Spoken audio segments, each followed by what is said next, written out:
We are going to start over because we are on mute. So thank you for pointing that out. That is the benefit of the live chat. So thank you for helping us figure that out. And this will be take 2. And thank you guys for bearing with us, as this is the first time we're doing this. So we're learning as we go.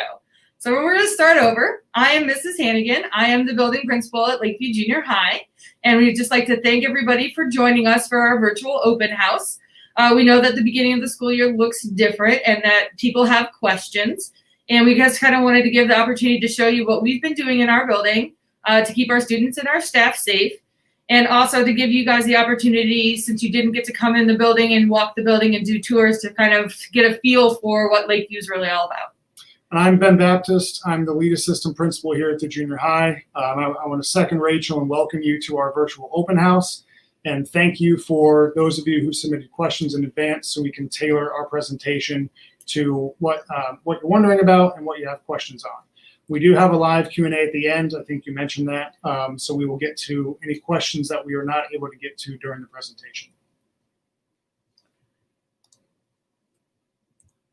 Okay, so this is kind of our agenda for our open house tonight. We do have the questions submitted by families, and then we're going to go over some general information for the 2021 school year, and we will follow it up with questions and answers for you. So let's start with our physical classroom setup. As you can see, this is 2 kind of classrooms that we have. One would be a science lab, the one on the right, and the one on the left is a regular classroom. Desks have been spaced out to ensure social distancing between our students. They're also cleaned in between every class period. We have a cleaning product that we are going to use. It's approved for COVID. And then we also do have hand sanitizer at the entrance to every room so the kids can use that as they enter and exit a room if they need to. We have our hallways, and we have changed some of our hallways to one-way hallways and one-way stairwells. So you're going to see the big arrow signs that say one way. It's basically like a racetrack. You're going to go down a hall and go to the right. We also have a staggered bell system. So half of the school will be leaving at one bell, and then the other half will be leaving on the second bell to kind of reduce the number of students in the hallway at any given time. There are also no lockers that are being assigned to our students this year, at least while we're in the hybrid model, so that there will be less congregation in the hallway. The kids can go right from one class to the next without having to stop in and at a locker pick up belongings, and so they can go right there and get where they need to be. This is our cafeteria. We have taken tables out of our cafeteria, so there are 24 tables total right now, with a maximum of 3 seats at each table. Our largest lunch is 68 students, so we can easily split them up among the tables that we have. They're also, social distancing through the cafeteria line, and we have the key card system, so it'll be a touchless system for the students to use. There are questions about musical instruments. We always let our students store their musical instruments in the band and orchestra room. As you can see from the picture, they have cubbies where the instruments are put so that they can store them during the day. They do not have to carry them with them. Every student will be assigned their own cubby to use so that they will not be having to touch other surfaces or whatever. They just go to theirs, get their instrument out, put it back, and then they're done. We'll transition to questions related to technology now. We're going to start with Google Classroom codes. So earlier this week, teachers have begun sending invites to their students through their email. So if you have not asked your student to start checking their school email, please do so, as teachers, again, have begun sending invites to join their Google Classroom.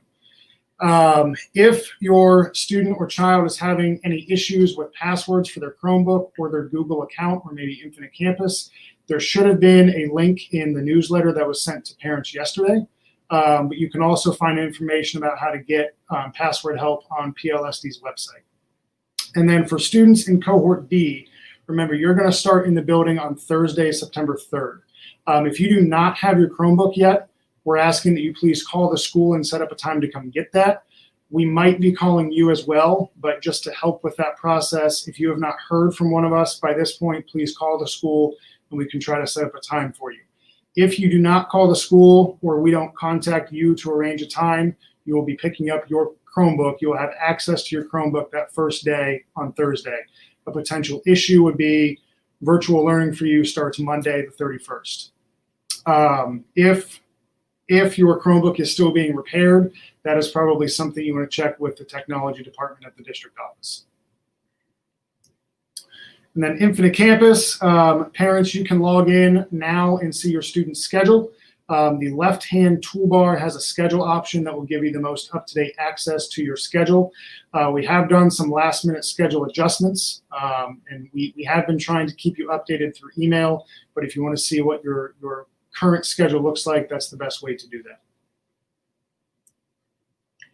Okay, so some general information for the 2021 school year. Yesterday in the parent newsletter, I did send out a return to school SOP, standard operating procedures, and kind of what to expect when you return to school. It goes over COVID screening at home, masks, social distancing, hallways, restrooms, drinking fountains, the cafeteria, bells, and buses.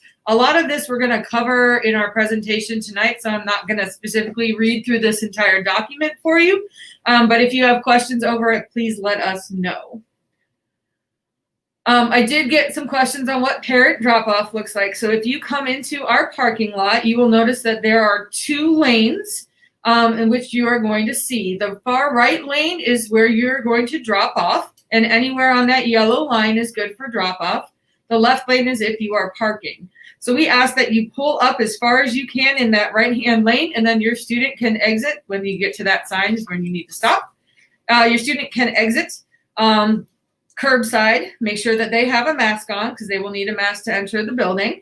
And once they do that, if you notice the entrance that you can see a little bit to the left hand of the screen right now is the main office doors. That's where the 8th graders will be entering. And then the doors to the right, which you cannot currently see, is where the 7th grade will be entering. And this is for parent drop-off only. We have different bus entrances.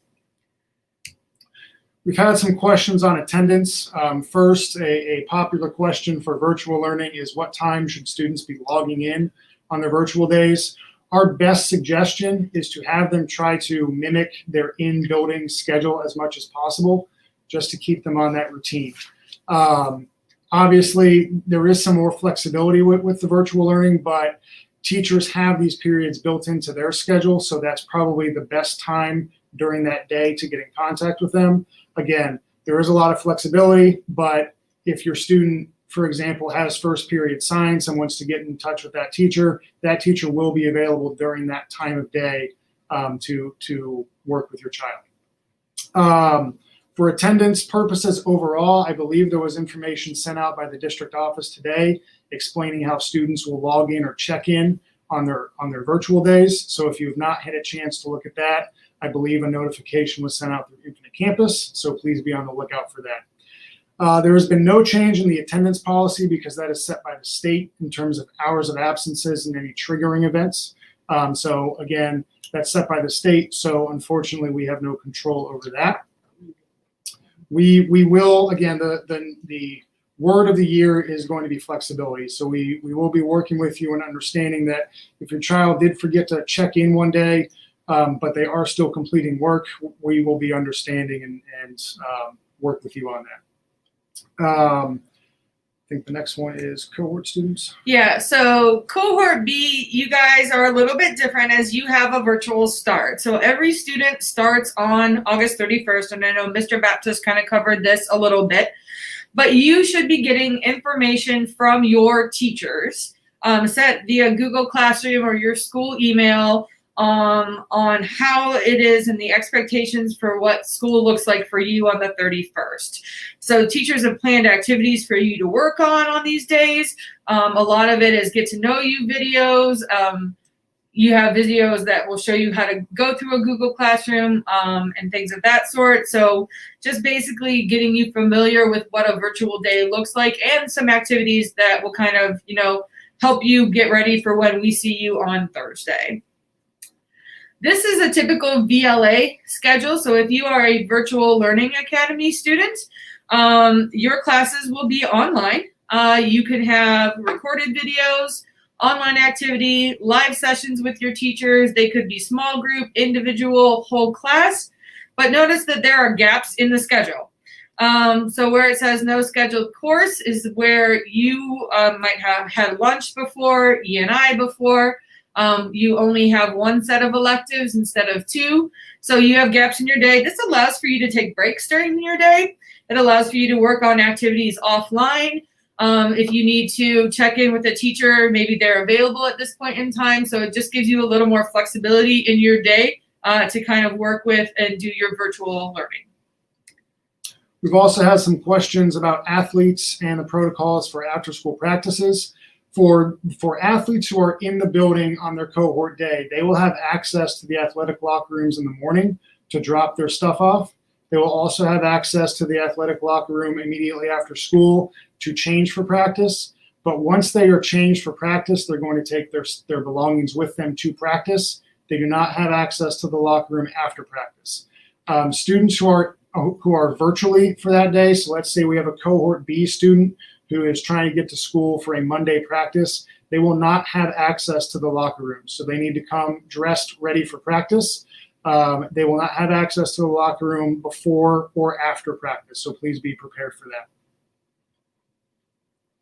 Okay, we did put together some general recommendations that we have for students who are coming into the building. First one is make sure you have a spare mask. Yours might get torn, dirty, you might sneeze, something along those lines. So we suggest that you keep a spare mask in your backpack, which you're going to carry with you the whole day anyways, in a plastic baggie or something so that you know, so you have a backup. We do have water bottle fill stations that are going to be in the building. We have one installed near the cafeteria right now because our drinking fountains are shut down. So we're requesting a non-glass refillable water bottle for students to carry with them if they need to drink water throughout the day. We're also suggesting that you carry a minimum amount of supplies in your backpacks because they get heavy. So you will want to just have what you need. You don't need to carry extra things. Like you do not need to have 27 pencils with you on any given day. Make sure you have a few, but you don't need to carry everything with you. Individual tissue packets are also a recommendation. You never know when you're going to need them, so you have those as well. We're asking that you have a location in your backpack for your lanyard because you are going to be getting a card, like a card for your cafeteria use if you're buying lunch that will have a barcode on it. And so we're suggesting that you have a location in your backpack where that always is so you don't lose it. So you can just take it out, swipe it in the cafeteria, and then put it right back in your backpack. We did send out schedules in the mail, but you also have them available to you on Infinite Campus. We suggest that you know the room number for your paw time when you come into school, because once you get to paw time, we can get you started for the day and get you moving in the next direction. So at least know your room number, but also, bring your schedule with you if you've got it. And then please listen to our staff as you come into the building. They're going to be directing you on which doors you can enter, which directions you can go. If you have questions, they'll be available for you, but just please remember to, be patient and listen, as a lot of people will have questions that day. So now is our live Q&A session. We're going to stop this presentation and we'll probably fill up the screen, but now is the time for any questions that have been submitted during the broadcast, and we'll try to answer those as best we can.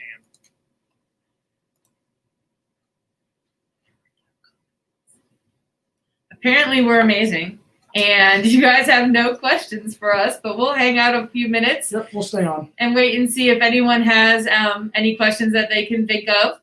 You can also always email us if something comes up that you think of later on, or if you look through our returning to school SOPs, anything like that. So you can find our email addresses on the district website.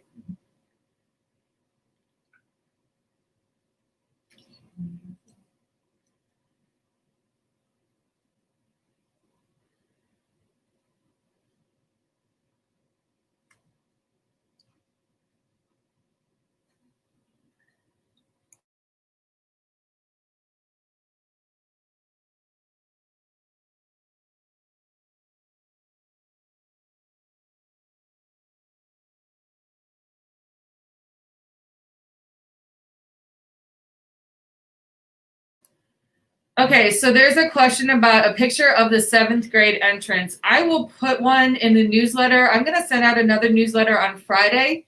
Typically, I've been sending out newsletters on Tuesdays, but per the district, they've asked that all buildings put out communications on Fridays. So I will put a picture of the 7th grade entrance for parent drop-off and also the bus entrances so that you know which one's 7th grade and which one is 8th grade, so you have a visual of it. So I will add that to the parent newsletter. As far as ideal time to wake up for school, we are the earliest start time in the district. A lot of our buses come and pick students up around 6:30 in the morning. So it really just depends on how much time your student needs to get ready and to be out at the bus stop if they're taking the bus. If you are doing parent drop-off, you can drop them off as early as 6:55. And I would suggest getting here early because I have a feeling there's going to be a lot of parents dropping off this year. So we're trying to avoid the backup in the traffic. So, I would suggest, not trying to get here right at 7:10 or whatever. We have a question if kids and families can access this video at a later time. My understanding is yes. As we talked about at the beginning of the video, we are new to YouTube, as evidenced by the fact that we probably spent 2 minutes talking to no one because we were on mute. So my understanding is yes, this will be available at a later date, but I will do my best to make sure that it is available. And we'll post the link on the parent newsletter again that goes out on Friday as well. Is the login for Infinite Campus the same as Chromebook? No, the login for Infinite Campus is not quite the same as their Chromebook login, especially if they change their password for the Chromebook login. If you go to the district website under Infinite Campus, or it'll tell you like kind of the general formula to log in for Infinite Campus. It's usually like their student ID number plus 2 zeros at the end or some combination of that, but it tells you the exact formula on the website. Students wear their lanyards. Yes. Students can wear their lanyards. That is up to them. So we just suggested putting it in a backpack because it's not something like their student ID is not on it yet because they haven't had their pictures taken. It's just a barcoded ID at this moment in time. But if they would love to wear their lanyards, they can. That's fine. The kids have picture day this year. Picture day is scheduled, I believe. Well, it was originally scheduled for the first day of school, and that got changed. I believe it's the first week in October now, and there will be 2 picture days, one for each cohort, and then there will be a makeup day for each cohort as well. That is going to be several weeks later. And during that picture day, we'll obviously continue to maintain social distancing as students are lining up and waiting for their picture. It'll probably look a little different than in years past when we have multiple classes coming down at once. But we will ensure social distancing and have kids space out as they wait. Will you notify parents if a student or staff member tests positive for COVID? Okay, so the question is will you notify parents if a student or staff member tests positive for COVID? We are following the Ohio Department of Health guidelines as far as contact tracing goes. So if someone in the classroom or on their team tests positive, you might not necessarily be notified because you have to be within 6 feet of an individual for 15 or more minutes for them to even do the contact tracing. So that is on the Ohio Department of Health, and they kind of take reign if we have someone that tests positive in the building. When lunch tables be assigned? Students will be assigned to specific tables during lunch. That's consistent with previous years. So yes, students will be assigned to a specific table during lunch, and they will be with that group throughout the trimester. And we have a seating chart for that, so we know who they've been sitting with and who's there on what day. Will students change their clothes for gym? Students will not have access to PE locker rooms this year, so they will not have to change for PE. So suggest that they wear something to school that if they are in PE class, that they will be able to do the PE activities or move around in. So they will not be changing. Are hybrid students expected to attend a broadcast of their class when at home? So the expectation is that students participate in class activities while they are at home, so on their virtual learning days. We understand that there are family circumstances that might prevent a student from being able to log in or attend class on virtual days. Also keep in mind that when they're home, there are kids in the building and the teacher is teaching those kids. So they will have a different kind of learning experience and different set of activities that they will be doing. So it's not going to be that they're going to be required to log in at that point in time. And there won't be a live broadcast of the in-person class that they need to watch. Or how are we doing on questions? Are we good so far? Okay, awesome. Again, we'll continue to hang out. If you have any questions, you can send those in, and we'll answer them as we get them.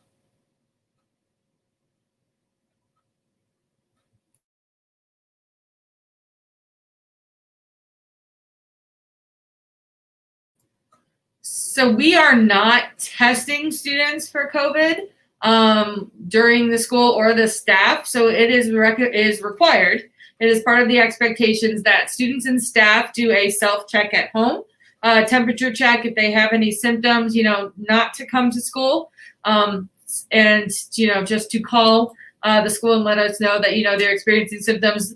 Call your local healthcare provider, and they can give you guidance on if you should go get tested or not, but we will not be doing any tests at school. Band orchestra kids be bringing their instruments to school? Yes, so band and orchestra students are bringing their instruments to school this year. There are several instruments that are too big to fit on a bus. A cello, a bass for orchestra, a tuba, and several others. So what they are doing is that they are assigned a specific instrument that they are using. And so they are the only student that is using that instrument. So it will be their school instrument there, and then they'll have the home instrument. They are required to take their instruments home every day. So when they bring it to school, they do have to take it back and back and forth every day. If a student is sick on the cohort day, can they do their work virtually? Yes. So if a student is sick on the cohort day, they do have the opportunity to do their work virtually. I am not sure what that looks like for attendance purposes, as they are physically not present when they're supposed to be, but they are doing work. We are working through that to determine what that looks like. But yes, they will have access, and they will be able to work and stay up with their classes. Where can I access the time schedule for class periods? I believe the building schedule, the bell schedule, is online, but I will make sure that it is on the Lakeview Back to School page that's linked in the parent newsletter. How will choir be handled with masks and social distancing? So the choir room has been set up. So instead of risers, they are now chairs. The biggest choir class, I believe, is 14 students. They're all facing the same direction when they are not singing. They have masks on, and I think at some point in time that they figured out that they can also sing with masks. It just depends on what they're doing. So it depends on the activities and things that they are doing. They could have masks on or masks off, but they are socially distanced in their classroom. Do we also have, in choir, do we have the ability to spread out into a second classroom? Yes. Okay. So, and during our choir period, we do have the ability to use two spaces, as the choir room and the band room are right next to each other. So we can do that as well.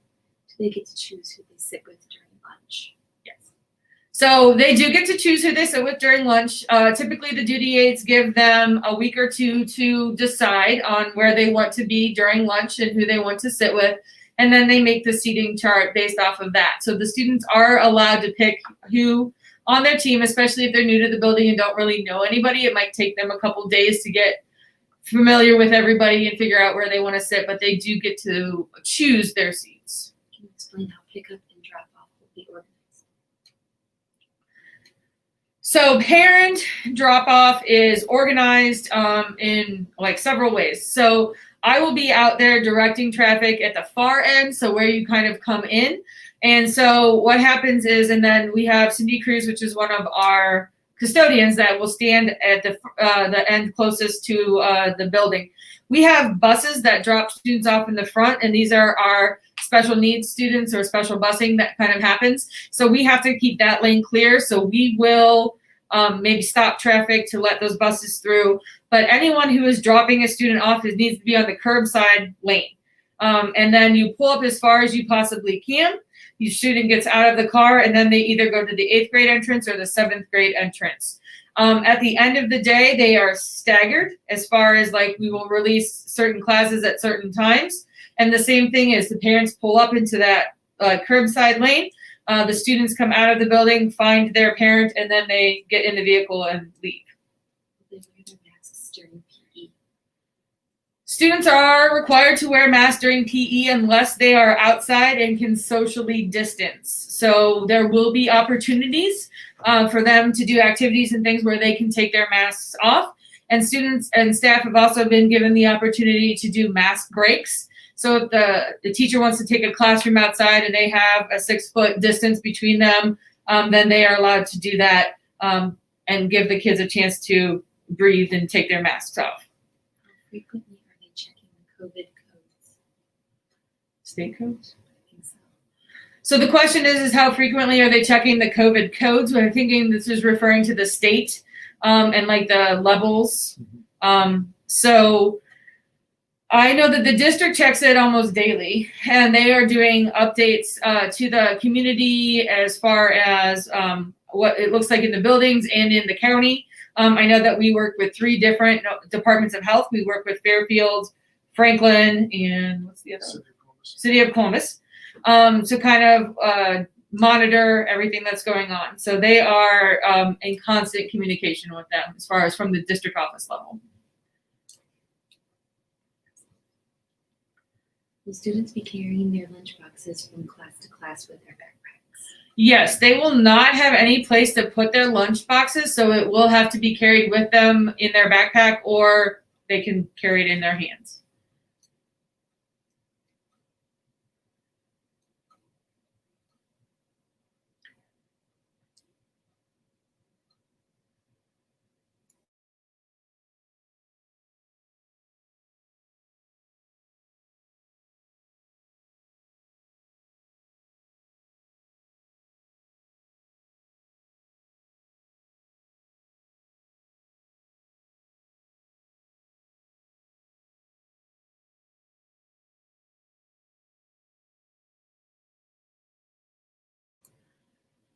So there are a whole list of COVID symptoms, from runny nose to fever to cough. There's a lot of them. The biggest indicator is a fever of 100 or higher. So they are asking that, if they're displaying symptoms, if they have a fever, that they are to stay home. So they can, like I said, you can call your healthcare provider. They can give you guidance on, should you come in, should you get tested, should you just stay home? We know a lot of times it's allergies or other things that, the common cold that a student could have. But the biggest indicator is I think the fever. A lot of that is part of the health check. And if they're running a temperature, please keep your student home. Are there going to be any books such as Springboard given to the kids? Our Springboard is actually all online. We do not give out Springboard books. They do have novels that they will be given in their ELA classes. Every student gets a copy of their own book, so you do not have to worry about them being shared material. Students have to carry their own disinfectant wipes or will they be supplied?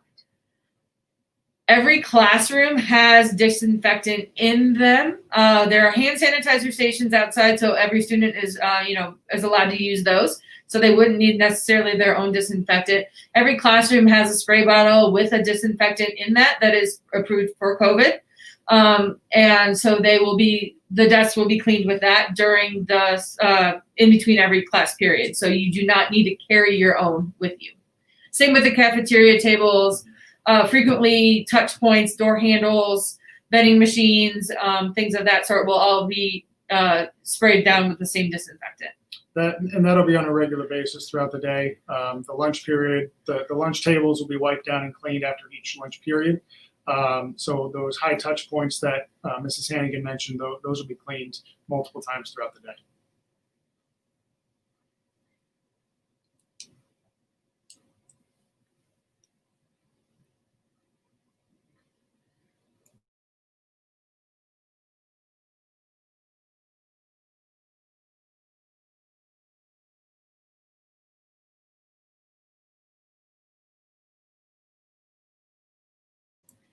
So if students do not have a supply that they need for a classroom, we do have our school counselors have an area that is full of school supplies, pens, pencils, paper.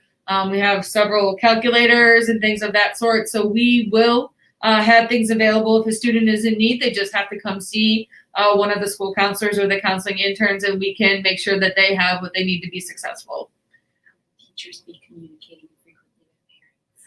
So there are two ways in which teachers are going to be communicating with the parents. One is they can send out emails through Infinite Campus. It can come just like my parent newsletter comes to your cell phone, to your inbox, whatever it is that they choose. And then the other way is that we are working on and designing a page for parent communication for the district. So all you have to do is, for the school building, sorry. All you have to do is click on the teacher's name, and there will be information like by the week, like their weekly lesson plan, anything like upcoming that parents would need to know, right there for you. So it will be updated on a weekly basis. By 8:40 on Monday mornings, you will have what your child needs to be working on, whether they are virtual, in school, or the VLA.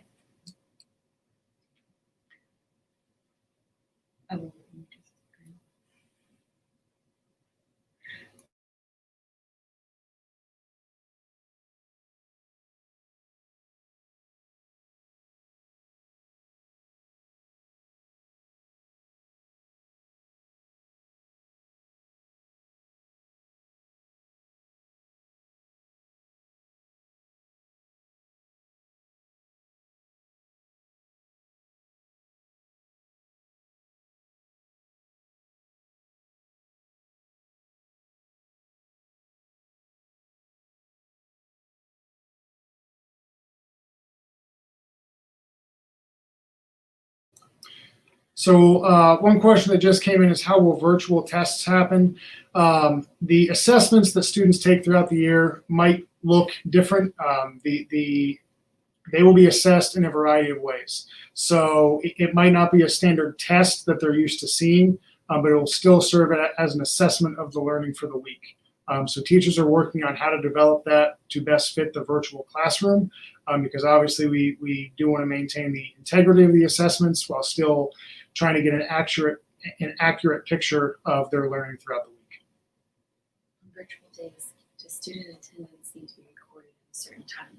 So on virtual days, student attendance does not need to be recorded at a specific time, but a student does need to check in for every class.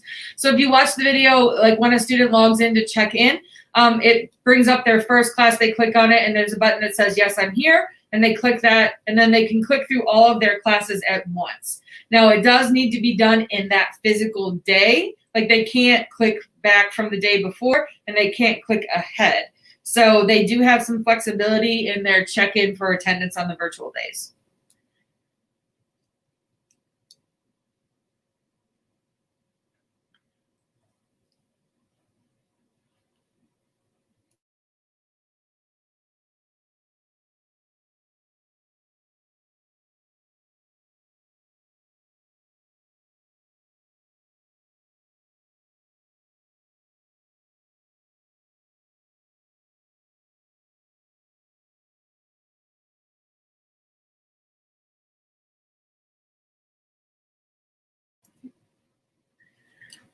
Okay, so the question is that if a student is not wearing a mask or taking a mask off or refusing to take one, there is a board policy that was approved at the Board of Education meeting that like outlines and details the steps that need to be taken for a student who is refusing to or is not taking a mask. So it's not something that we are going to tolerate.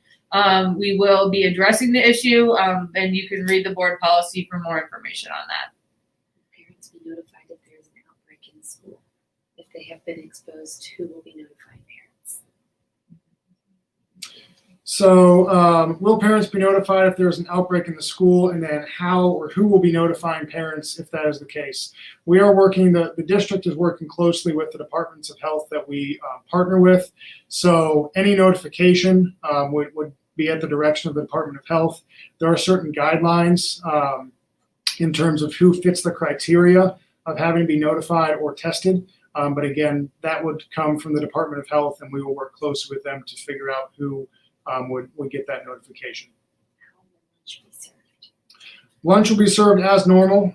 We do have fewer students in the cafeteria at one time with cohorts. Obviously, that helps. But again, our biggest lunch period during the day is 68 students. We do have social distancing signs to help students spread out as they are waiting in line. We are only sending up about 9 students at a time. We break down the cafeteria into zones. So about only 9 students at a time will be waiting. The actual lunch will be served as normal, but we do have swipe cards or barcodes. So instead of students punching in with their fingers this year, their lunch code, they can swipe their card. So we reduce the touch point. I am going to add to that it's actually grab and go. So whereas they used to self-serve for certain items like fruits and vegetables, salad and things like that, it's all prepackaged now. So they'll just grab a container of whatever it is and put it on their tray and go. So they won't be sharing utensils at that point in time. Are parents expected to put extra effort to help students with online learning and cover the curriculum? So the expectation for parents is to just make sure that your child is logging in and is working towards completion of work. Just, help them set up a schedule that's going to make them successful. As far as help goes, we're asking you to help the student communicate with their teacher if they need something. If they need a check-in with the teacher, if they need a one-on-one, if they need extra explanation, just please help your student communicate to that to the teacher. There's not an expectation that you need to be teaching them the curriculum. What about mask exemptions? Is the board sending out a link to all of these new policies? So mask exemptions, there is a way, if you need to do a mask exemption due to health reasons, there is a link on the board, I think COVID update page that has that mask exemption request in there. So that does exist. There is a link to the policies in the Board of Education agenda. You can go look at the policies. I can also add them to my parent newsletter, links to them as well. If you would like to see them, I can send that out on Friday with the next newsletter. Children know who their EI teacher is prior to the school year. So E&I runs a little bit differently here than it has, I think, in the middle school area. Your E&I is part of your lunch block. So you have 1 hour in which you have E&I or you have lunch and E&I. It just depends on what team you're on. The team of teachers divides up their students for E&I. So to start, it's usually alphabetical or something along those lines. So they will have a team teacher for E&I, but they will not know necessarily who it is. It's not on their schedule. Will they have access to the vending machine?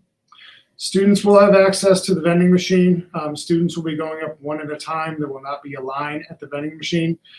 In the cafeteria, students will check in with their zone duty aide who will give them a pass. So that's how we're going to control the number of students, again, one being at the vending machine at a time, and that will be wiped down and cleaned between each use to prevent the spread. Will parents be told if there's a child in their kids' class that has an exemption to wearing a mask? Due to FERPA laws, we are not allowed to tell you that if there's a child that is not able or has an exemption for the mask. So you will not be notified of that. What could be helpful when you're talking about policies? Oh, okay. Yes, I can put a link to the policies. That's fine.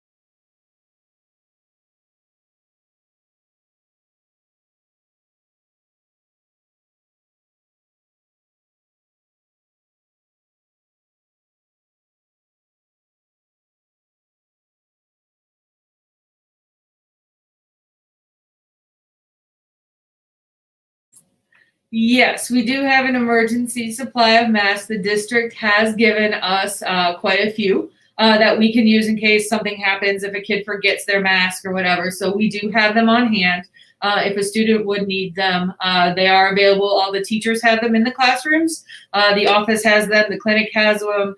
Duty aides have them. So any adult in this building would be able to supply a student with a mask.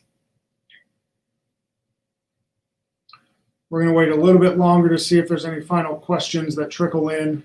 We are on a delay, so when we do end this, it's possible that you send in a question after we are done on our end. So as always, if you do have questions that we have not given you an answer to, please feel free to email us or call the school. Parents be able to have lunch with their kids. There are no visitors into the school building whatsoever, so parents are not able to come in and eat lunch with their students. In fact, if you need to come to the building to pick up a student for any reason, you will probably be asked to hold your ID up to our camera at the door so that we could identify you and release the student to you. We are trying to severely limit the number of people in the building to emergency reasons only. Is there going to be a tour of the school since students could not go to Lakeview before COVID? I know that some of the teams, especially the 7th grade teams, have talked about during some of their time taking the groups of students around the building so that they could see and take a tour of the building when they're here, since they were not available to come in and see it ahead of time. What are details for study tables after school? So study tables will look a lot like lunch. Students will be spread out at the tables in the cafeteria. Students who are in the cohort in the building on that day are the only students who will be attending study tables that day. So the example I gave earlier, if you are a cohort B student showing up for practice on a Monday or a Tuesday, days that you're not in the building, you would not be showing up to go to study tables. You would show up to the school at the start of your practice dressed and ready to go. So the only students who will be attending study tables will be the students who attended school in the building that day. How frequently will the district reevaluate level status to possibly resume all in-person classes? Okay. I believe it is on a 5-week basis that they are going to reevaluate their status to determine, if we stay hybrid, if we need to go fully virtual, if we can come back full time. So there is a period of time that is available for reevaluation. And I believe after that 5-week window, they will still provide time after that for families to prepare for whatever that change is. So there is an extra window of time after that evaluation period. Is there any specification for masks, such as surgical masks only, no fabric masks, etc.? So the only specifications for masks is that you need to have one that is school appropriate. So meaning no kind of symbols or emblems on it that would go against our dress code policy. You can do a fabric mask. You can do a paper mask, the ones that are the cloth, I guess, like you would see in a hospital. You could do a neck gaiter. You could do the face shield. It's recommended if you have a face shield to wear a mask underneath it, but it is not required. So you are required a face covering of some kind, but it's up to you and your comfort level, what works for your student. We have a lot of students with a lot of different situations, so what's going to work best for them and make them successful and be able to keep it on for as long as possible.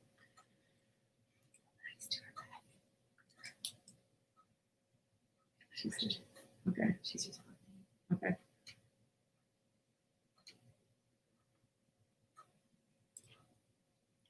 And thanks to Mrs. Richardson, who's the Ridgeview principal, who's on answering some of the questions for us as well. She does have a student who goes to our building. So she's on as a parent and an administrator, and we appreciate her answering some questions for us. Thank you, Beth.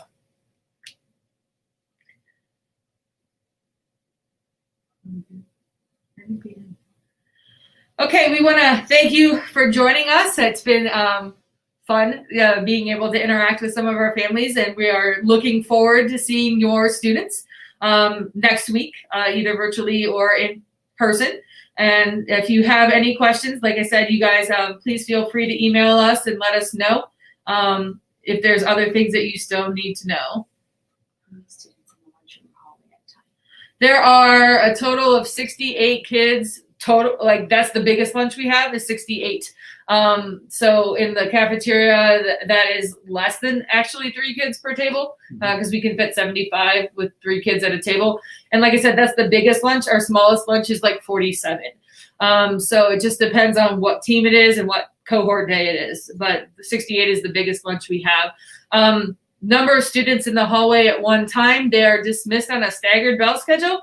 So like 1 team from upstairs and 1 team from downstairs, or 1 to 2 teams upstairs, 1 to 2 teams downstairs are dismissed at a time. And so take half the building, divide that by half again in between 2 hallways.